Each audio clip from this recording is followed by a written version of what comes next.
Hello, my name is David Ades. I'm a certified professional life coach, specializing in the recovery from narcissistic abuse. Today I'm talking about what I believe must become the overarching theme of one's recovery from narcissistic abuse, and that is, I'm going to phrase it almost like a mantra, I take ownership of who, what, when, where, why, and how the narcissist left me. I take ownership of who the narcissist left me as. I take ownership of what the narcissist left me with. I take ownership of how the narcissist left things. This is so important for me to emphasize because it's easy to get caught lamenting over, for example, well, I wasn't like this before, so can I please just go back to who I was? And you will find yourself anew, and it'll be even better than your relationship with yourself before because you're more mature, you have more life experience, and you will have had to work so hard to get back to yourself. It's easy to get caught lamenting over external things that the narcissist kind of leaves the destruction in their wake. Oh, well, my relationships aren't the same as they were before. Can they please go back? Or whatever else it might be, my finances aren't the same, or my this, or my that. Recovering from narcissistic abuse means that you come home from a vacation in hell. The narcissist sent you to hell for a fun little vacation. That's a joke, it's not fun. They suspended you in purgatory from your own self and your own life, and recovering from narcissistic abuse means coming back to this now neglected, now abused, now abandoned state of affairs. The mantra has to be, I take ownership of it as it is when I come back. I take ownership of this. I take ownership of this. And the grief, the grieving that needs to take place in order for you to get to a point where you can take more and more ownership of it, because you're no longer fighting with it, you're no longer so angry about it, or you're no longer so despairing about it, or you're no longer so, bargaining, or, these stages of grief type of thing, or you're no longer so ashamed of it, you no longer feel so guilty of it. And I'll get to that, how you process that stuff, I'll get to that a little bit in this video, a little later on, and that'll be the topic of, maybe most of my videos in one way or another. Because this is a lot of processing unconscious hostility. Hostility that you can't even put your finger on. So I didn't know I was so ashamed. I didn't know I was so guilty. I didn't know I was so confused. I didn't know I was so abused.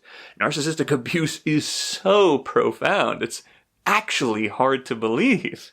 It's actually hard to believe, even for what appear to be sometimes well-educated psychologists.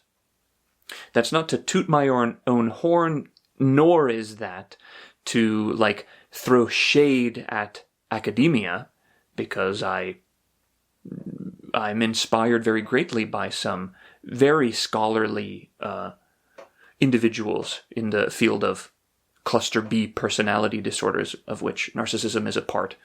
But that's to say, it's just harrowing. Narcissistic abuse is just harrowing.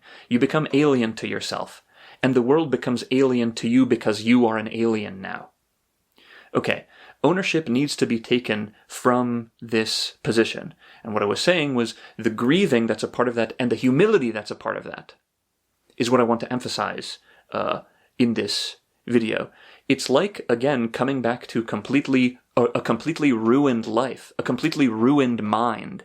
The narcissist turns you and kind of therefore the external world, because you experience the external world through you, into something like a torture chamber.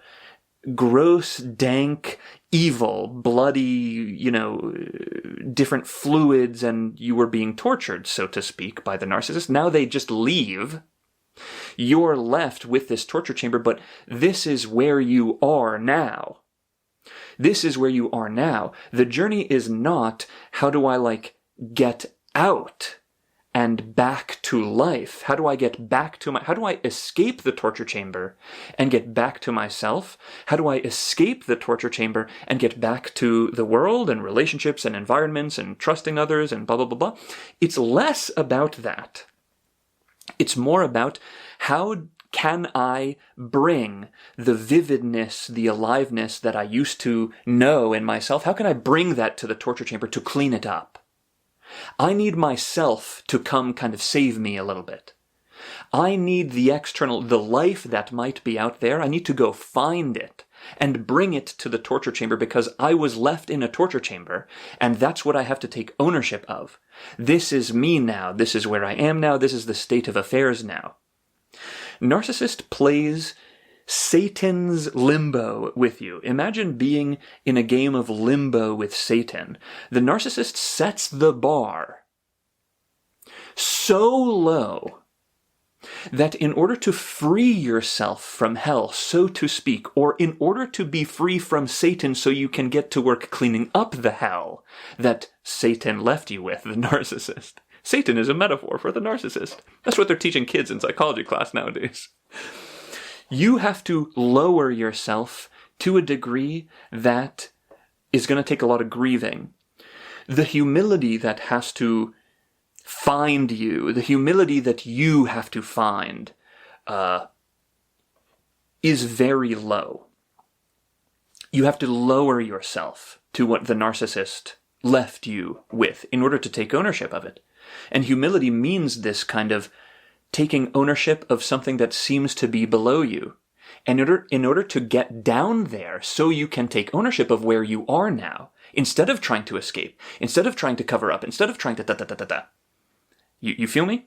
In order to get down there, you need to process the layers of shame and layers of guilt and layers of grief and layers of confusion. Whatever's keeping you in this limbo state, suspended from reality, there's something between you and the ground of yourself.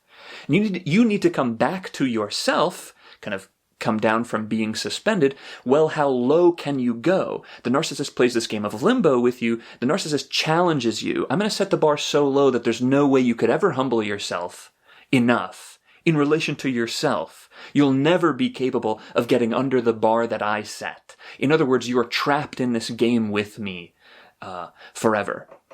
And so it goes for maybe a meaningful portion of recovering from narcissistic abuse is an inability to grieve. I can't process all this shame. I can't process all this guilt. I don't even know what it is. It's unconscious hostility. The narcissist implants within your own self such a degree of hostility that it's difficult to even put your finger on, if I maybe already used that phrase. Your self has been so cut off from you, you need its help.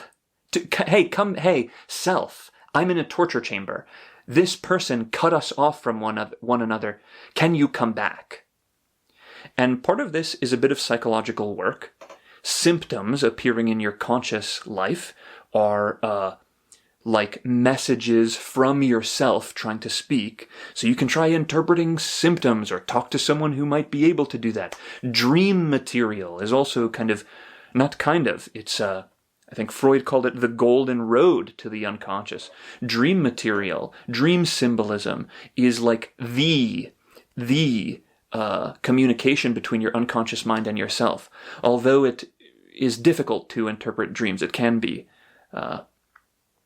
So it's a bit of becoming your own kind of psychologist. Well, what symptoms am I dealing with, and what dreams are coming to me, and what comes up between me and other people? Like myself is caught in a torture chamber, and the conscious appearances of the pain are like it letting me know that it's still alive. This is why being triggered is actually really important. I don't mean really important as if that's what we're trying to get to right away, but to take the negative connotation away from it. It's not bad to be triggered. Being triggered is like the self finally erupting through a volcano. You become conscious that there was a volcano, this trigger, boom, and you say, oh my God, like, what? Oh, not this again, and what's happening? You have to feel your way out of the torture chamber. Yourself has to somehow make the pain that it is drowning in known to you so you can feel it out. Pain is like something you need to sweat out, something you need to exfoliate. And the way that happens is a natural process once the pain is able to reach the surface. It's like you can sweat the pain out once the sweat, meaning the pain, actually reaches the surface.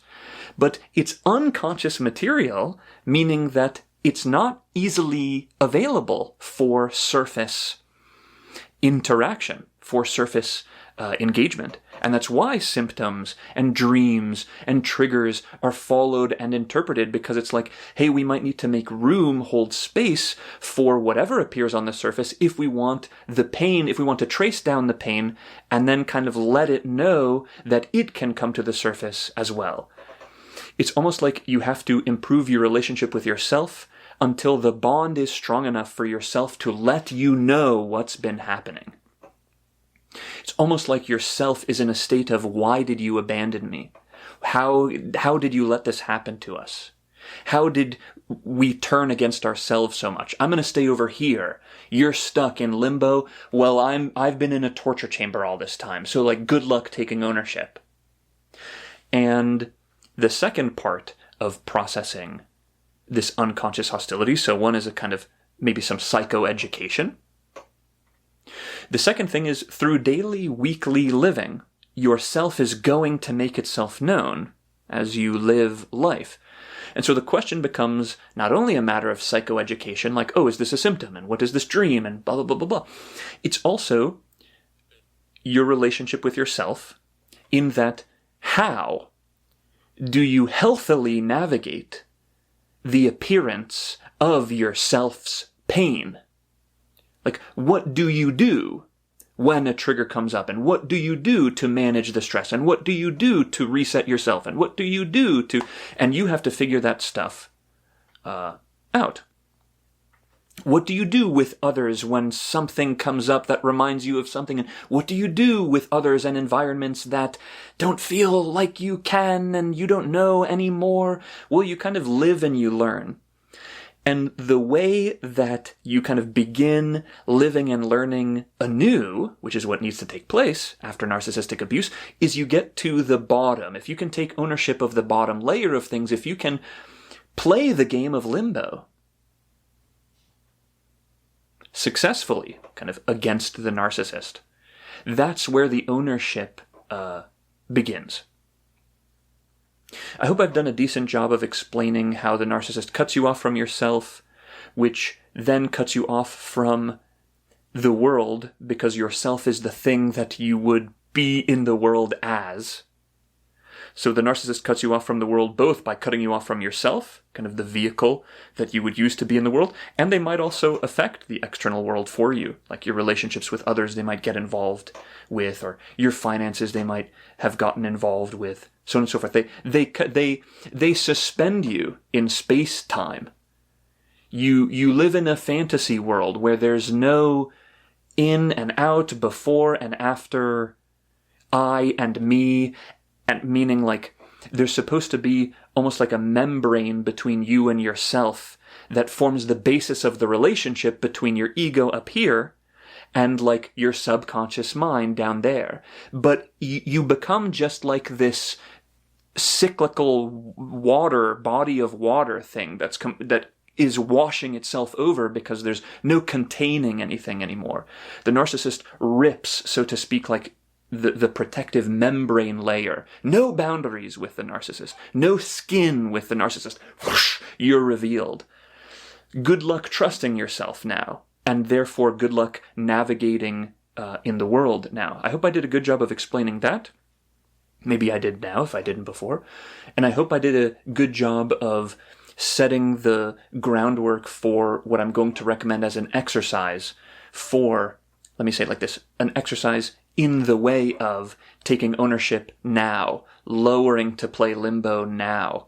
I'm going to reference maybe the most humble activity that a human being is capable of, which is cleaning. I'm actually going to recommend that you pinpoint some maybe the environment that you live in, maybe, or a different environment you belong to, maybe something within the environment that you own, like what's behind me? Not a library, I wish, what's it called? A little library, a bookshelf, kitchen drawers. Organize, clean. Pick something to organize and clean. This is the 0 level, the base level of exercising ownership of something. Like, how do I know, beyond other signals that I might see, that you are the owner of a certain thing? What's like the main way that I would know that you're the owner of something? Well, it's you cleaning it. It's you keeping it organized. This is a kind of lowering oneself in the act of cleaning itself, but also it's an act of assertion. I'm taking ownership of this now. It might sound simple, but that's where things begin, probably, and end. On a simple note. The only way that this exercise wouldn't apply to you is if everything's already clean, or maybe you have a obsession with keeping things clean, so that might not work very well. And in that, keeping that in mind, I would recommend meditation as a kind of, meditation is like an attempt to lower yourself, humble yourself in regards to your inner world, and take account of what's there, bring some organizational energy to it, improve one's kind of basic relationship with the inner world, which again is what cleaning or organizing represents. Improving one's basic relationship with something, which is where the narcissist leaves one, with almost a primitive, basic relationship with oneself and the world. And so it's kind of fitting that one might clean or organize. And with that being said, journal about it. Go to do some cleaning or some organizing and journal about what it's like, and journal about the feelings that maybe came up throughout this video. Journal about anything. Journaling is also an attempt to organize, maybe, internal material, and that's what all of this is about, taking ownership, once again. If you want my help personally, you can click the first link in the description to schedule a call with me.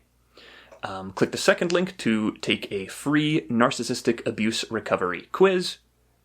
Like this video if you do. Comment your thoughts or any questions you might have down below. Subscribe if you want to see more, and I will talk to you soon.